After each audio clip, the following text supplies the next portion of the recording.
Here we go. I'll call the meeting to order. Planning and zoning, this is May 2nd, 2024. Item 1A is the approval of minutes. Anyone had a change, controversy? Move for approval. I have a move for approval. Is there a second? I'll second. Got a second? All in favor? 5-0, thank you. All right, moving on to A2. Steve, I think, is going to give us a little presentation.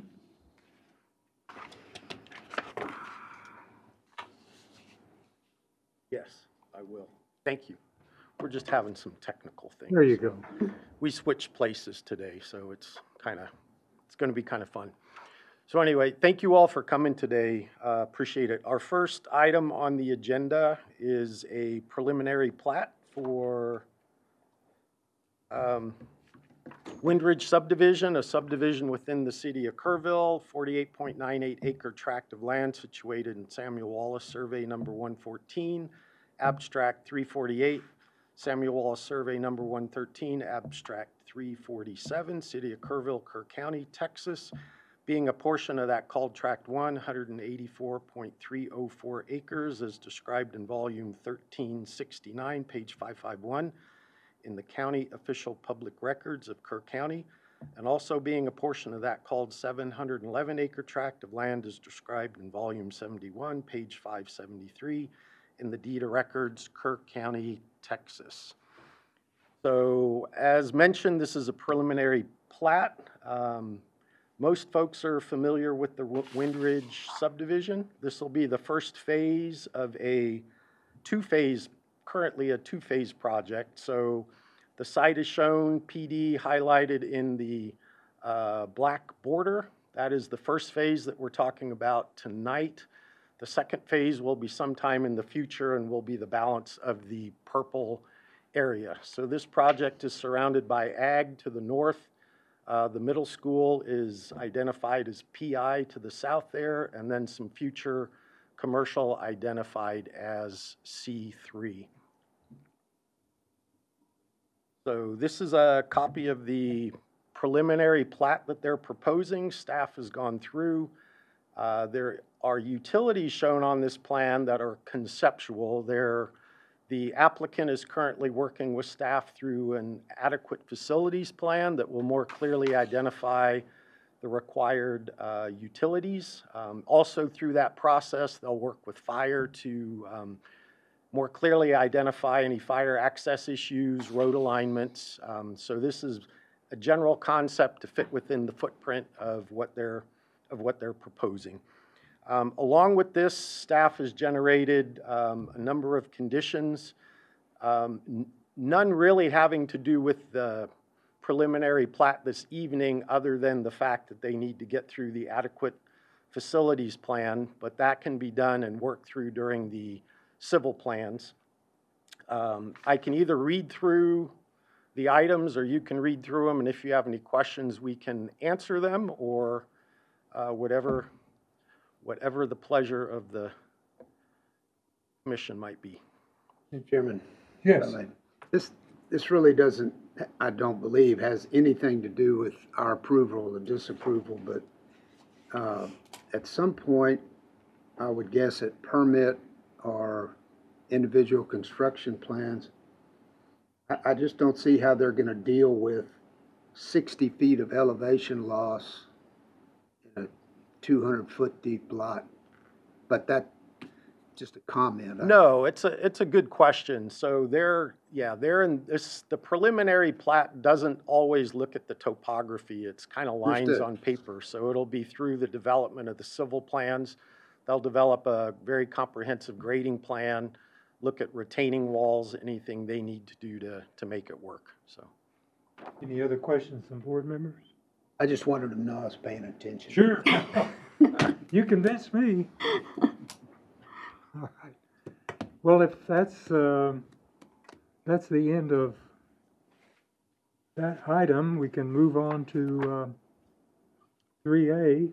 let's have a quick vote and make sure everyone's happy with it. Okay. All right. So if someone wants to propose a motion and then I'll move for we have a approval vote. of the preliminary So plan. John's motion to approve, I'll second. All right. Abram second. Show of hands on. Super, thank you. All right, 5-0. appreciate it, thank you. All right, next item on the agenda, it's a resolution to allow a conditional use permit for an automotive repair shop minor located within 500 feet of a floodplain, Lot 1A, replat, Block 1, South City, more commonly known as 209 Sidney Baker Street South. The applicant is here tonight to answer any questions if there are any.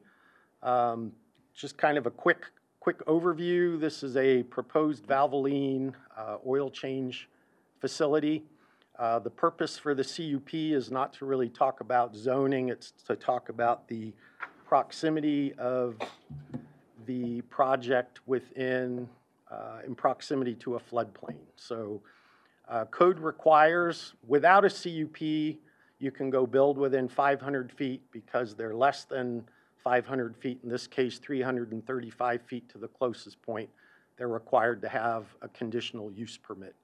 The purpose of that conditional use permit is to address any concerns over hazardous waste handling, specifically oil in relation to the floodplain and what they're going to do to kind of prevent any potential hazards. So what staff has done is we've reviewed the application. We put in as a conditional of approval a hazard spill plan that the applicant here can talk a little more about. And I don't know if you want to say anything now or maybe after the public hearing. It's kind of up to you. Okay, sounds good. Okay. So if you want to open the public hearing, we'll open the public hearing at 4:07. Any in the audience wish to make a comment or ask a question? Hearing none, we will close the public hearing at 4:07. You would like to make a presentation or make comments about? This is a good time. Garrett Small, I'm the engineer of record for this project. So I want to start just from a design perspective, what Valvoline does and how we do that. We have basically kind of two layers that we focus on. So there's nothing underground. Everything is above ground. We have tank to tank. Underneath anything that is above ground, we have a separate layer just in case there are spills or anything going on with the handling of this hazardous waste. We also have James here, and he can come up and talk briefly about, they have standard operating procedures for everything that goes on, tracking plus preventative maintenance to check all these systems to make sure we have those redundancies in place. Any questions before I pass it over to James from Valvoline? Thank you for your time. Thank you. Hello, James Busher with Valvoline. One of the things we do have is every one of our sites and locations is a comprehensive spill plan. I provided the spill plan here to the folks at the planning and department. One of the big things that we do is every one of our locations where we have the comprehensive spill plan, we have a regional manager, general manager, and then also the manager who runs the locations and the staff. Before we open a store, we go through all the tanks, we go through all the fittings, the connections, the piping, everything that's done at our locations, and go through a full training array of all the items that are necessary to keep an eye on anything that would be form of a leak or problems or issues that come up. And also knowing the spill plan to go through those necessary steps in the event that anything does happen. So far, in my tenure with Valvoline, I've yet to hear or see that we actually had a spill at any one of our locations. I've been with the organization for about 3.5 years now. I've yet to hear anything up to this point, but I personally deal with a lot of the locations here in Texas myself. This is one of my regions. And I work directly with the regional managers, and I've witnessed the actual spill prevention program, and it's very comprehensive. These guys do a great job. Anybody have any questions for me? Sure, one question. This has probably already been answered, but I can't hear everything, you know, from, you're the engineer, is that? Yes, sir. Okay. Is all of the refuse stored above ground? Is that what I heard you? Yes, sir. We have a pit level. It's a 10-foot pit level that's below the Right. ground. What we do is the vehicles do pull in. It's roughly about a 10 to 15-minute service. All the oil Right. is then released from the vehicle, and the refuge goes into our, and would be our refuge tanks. We then have a vehicle that comes typically once every week or every other week to go ahead and remove that material, and that's done through a vacuum piping system. So nothing's actually, pulled out of a tank. It's a suction system that comes out of the tank. They bring new materials into our tanks. That'd be the antifreeze. That would be windshield wiper fluid. That would be any of the new oil, the 3 different types of oils or whatever different types of oils that are necessary. We have a little rack system also that's above at the first level that has your light bulbs, your any fuses, switches, so on and so forth. That also could be serviced at the time when the customer comes in. So nobody gets out of the vehicle. It's all inside the vehicle. What is the time frame, if I might ask, about when this truck comes by? Is it during your normal business hours, or is it later in the day? Or? Yes, sir. In some cases, it's based on necessity. There's fuel levels. There's actual levels on the tanks that identify when the tank is ready. The general manager will then review those tanks. So that's a periodic thing that's done typically once to twice a week, that they check all the levels, they check all the connection fittings. Most of it's all pneumatic connections. So there's a lot of leak-proof issues that we don't have to deal with in that process. When that's done, they call in for the truck, and there's a service truck that handles, it would be this region, be the San Antonio region, where we have other locations. It would come out, take care of the materials, and then they discard that materials to our recycling plant. So okay, I drive in, Yes, and sir. it's just like everything I'm used to, oil change.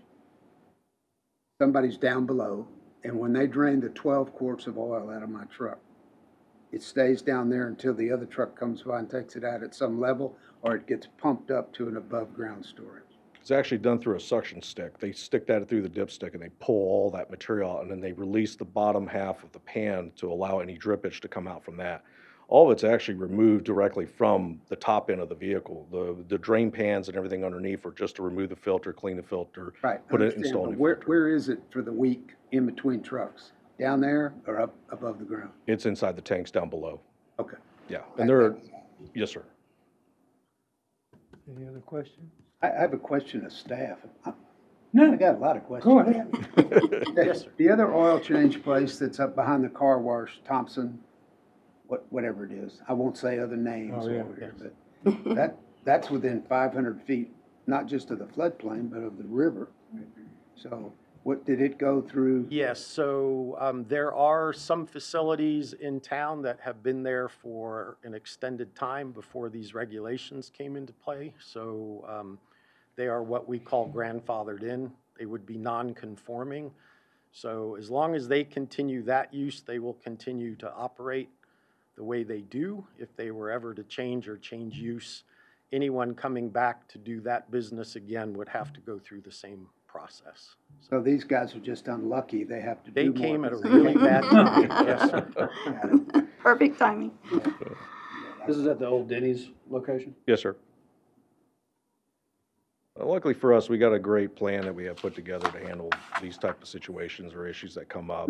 But like I stated before, in the 3.5 years I've been with Valvoline, we have yet to have an issue. Sounds good. Thank you. Thank you.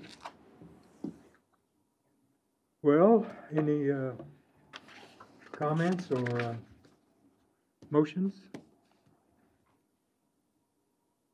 I move for approval. We have one move for approval. Is there a second? I'll second. A second? All in favor, raise your hands, please. Looks unanimous. Thank you. That is the end of our little session today. Turn It back is, we over just to have Steve. one comment regarding the June 6th meeting, so we will probably have a couple items there as well, and we will keep you posted as those come up. So, other than that, I think we are good for the day. We are adjourned then. All right, It's official. appreciate you, thank you. Thank you. I'm sorry you had a headache. Yeah,